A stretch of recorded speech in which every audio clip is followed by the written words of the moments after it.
Yo, what is going on everybody? Today I'm going to be showcasing this Freyna build that I use at Axion Plains. I'm also going to be showcasing a mobbing build that I use in 400% and special operations. Before I get into this video, I just want to say the first build was founded by SongOfRaze. I will have his video in the description down below. With that being said, let's get right into the video. So starting off with the build, we are going to be focusing on getting skill power with tech amplification, toxic amplification, power increase, and focus on tech. We are also going to be getting cooldown from NP conversion and nimble fingers, as well as focus on tech. We're also going to be using skill expansion for more range for our DOTs, and then also running MP collective for MP sustain. And then the part that's probably confusing everybody, the two survivability mods being increased shields and overwhelming shields. The reason why we're going to be using these two shield mods is because of Venom Injection, our Transcendant mod. So pretty much what Venom Injection does is whenever you activate your second ability, you're going to get a max shield recovery per second by 5%. So you're going to gain back 5% of your shields continuously. So pretty much when this is active, your shield regen is going to be really good. So that is why we are using those two shield mods. Since we're talking about Venom Injection, I might as well talk about the reason why we're actually using it. The main reason why we're going to be using Venom Injection over any other Transcendent mod is because of a debuff called Corrosion. So whenever your second ability is active, you're going to be able to give a debuff to the enemies, which is going to strip them of 25% of their toxic skill resistance. This is going to be really good for Axion Plains so that you can get rid of most of the resistances. This will last for 3 seconds on the enemies, so when they're getting ticked from damage, this is only going to last 3 seconds, so you are going to have to reapply if you are fighting a boss. Also, if you see on the top of the description of the ability, we can see that it says HP per second and MP cost per second. If we were to use HP mods,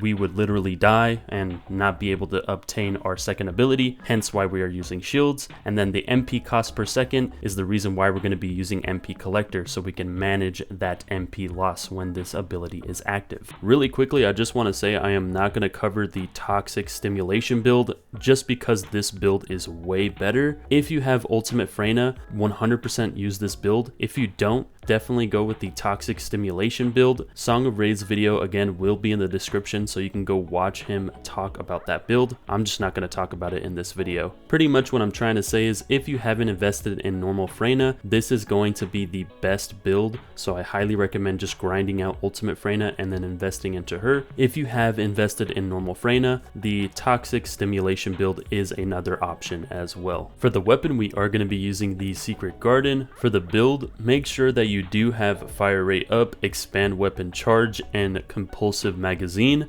This is going to be really important for your fourth ability. You're going to have more rounds and you're going to be able to shoot the ability faster. Also, I do not recommend using SPS. I'm just going to call it that for now on because I hate trying to say it, but I do not recommend using SPS because of the fact that you need to roll away from bosses mechanics or just roll away in general. If you roll, it will reset SPS's fire rate increase. It'll go back to -20 fire rate, so I just don't recommend using it for that main reason. If you want to, go right ahead, but in some missions you are going to find it really tedious to use. For the weapon substats, we are going to be just focusing on trying to get 3 sprint speed cores. That is going to be the most important part. And then for the actual substats on the weapon, I do highly recommend changing out one of these 3: firearm attack, firearm critical damage, or weak point damage to rounds per magazine. This is just going to give you an extra like 3 to 4 bullets on your ultimate, which is going to increase its overall damage. For the reactor, we are going to want to use a toxic tech reactor. Make sure that it has tech skill power boost ratio and skill cooldown. These are going to be the best substats on the reactor. Also make sure that it is mounted with a tactical rifle since the secret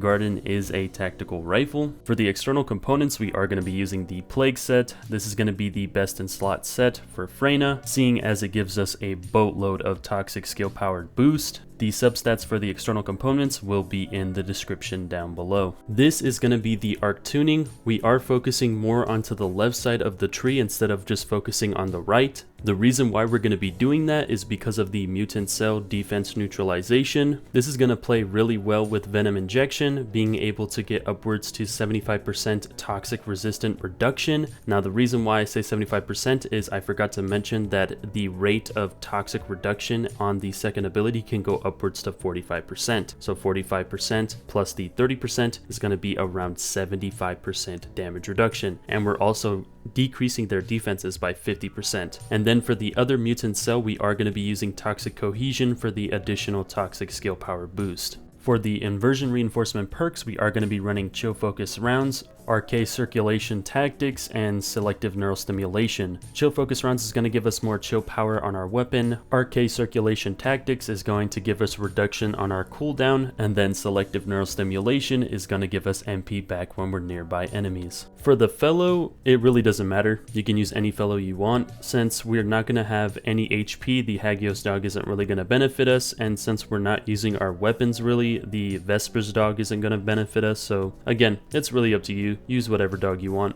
Alright, for the second build, before I get into it, everything that I just mentioned in the first build, you are going to be using in the second build, other than the Arche Tuning. So everything that I just mentioned, you use in this build. If I get any comments about people saying, why didn't you mention the weapon or the other stuff and blah blah blah for this build, because I already mentioned it earlier on in the video. So again, only the Arche Tuning is different. For Freyna's second build, this is what it's going to look like. This is going to be mainly for 400% and special operations. We're going to be using a contagion build, focusing on skill damage with focus on tech, focus on toxic, tech amplification, and toxic amplification. For cooldown, we are going to be using nimble fingers and MP conversion, and then for range, we're going to be using amplification control and skill expansion. We're going to be using decimator to increase our skill power modifiers, and then MP collector for MP sustain. Now, if you want more overall damage, you are going to want to swap out focus on toxic with power increase. I just didn't have the catalyzations or just the slots to do so, so that's why I'm using focus on toxic. Again, swap out focus on toxic for power increase to see overall damage increase.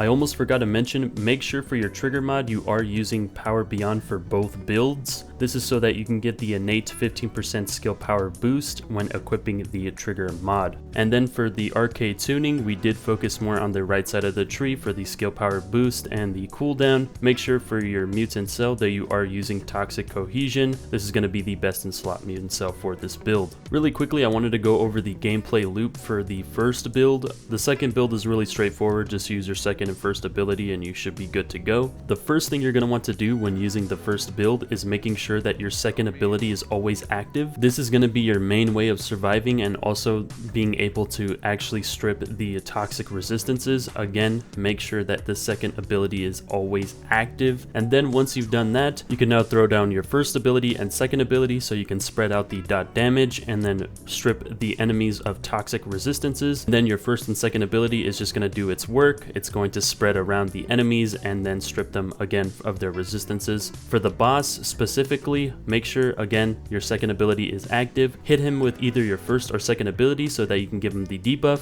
and then mow him down with your fourth ability. Pretty much the important part of this build is making sure that you keep your second ability up. You do not need to spam it. You only need to press it once. It will stay active for around 20 seconds, I believe. I think it might be a little bit less, but always make sure that it is up. You can tell the second ability is active by the little animation around the ability icon. Just always make sure that you're always looking at that ability icon so that you know that your second ability is up and that you don't die. Really quickly, I just want to let you guys know the reason why I haven't been uploading is because I just mainly been playing other games. Also, I've kind of just done everything that season 3 had to offer, so I'm just really waiting for that September 4th update so I can make a video on Ultimate Luna. Also, Warframe has me by the balls.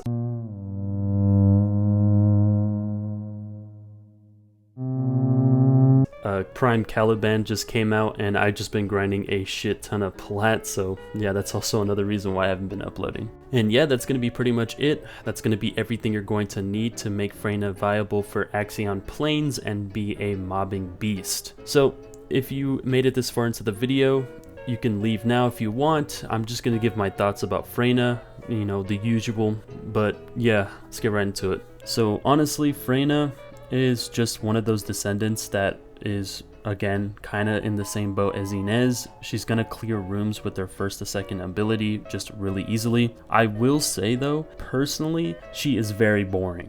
She's probably one of the most boring Descendants just because you're kind of just like throwing down your first and second ability and that's really it. The fourth ability is the funnest part about her kit. I love the ability to just have a weapon. It's like Exalted Weapons in Warframe, but dummied down just because of the fact that you can't actually mod the weapons themselves, which would be a pretty cool concept if they did that, but again, I don't know if they would actually do that, just to make it less complicated, I would believe. Also, really quickly, I just wanted to say, Freyna pre-buff, like if you knew Freyna before her buff, like the introduction of 400%, you would know she was probably one of, if not the worst Descendant in the beginning of the game, just because she didn't have a lot of AoE clear and she was just not competing with Bunny at all. Not a lot of people played her. I didn't really see her played that much in the beginning of the game. I don't know, maybe I'm wrong, but she was definitely needing buffs at the time. And when she actually got those buffs, boy, let me tell you, she went from 0 to hero really quickly. She became one of the worst Descendants to one of the best Descendants for mobbing. I would say she is actually better than Inez, and the fact that she's way more simple to play. Like if you are not a gamer and you don't know who to play, I would highly recommend just playing the Contagion build with Freyna.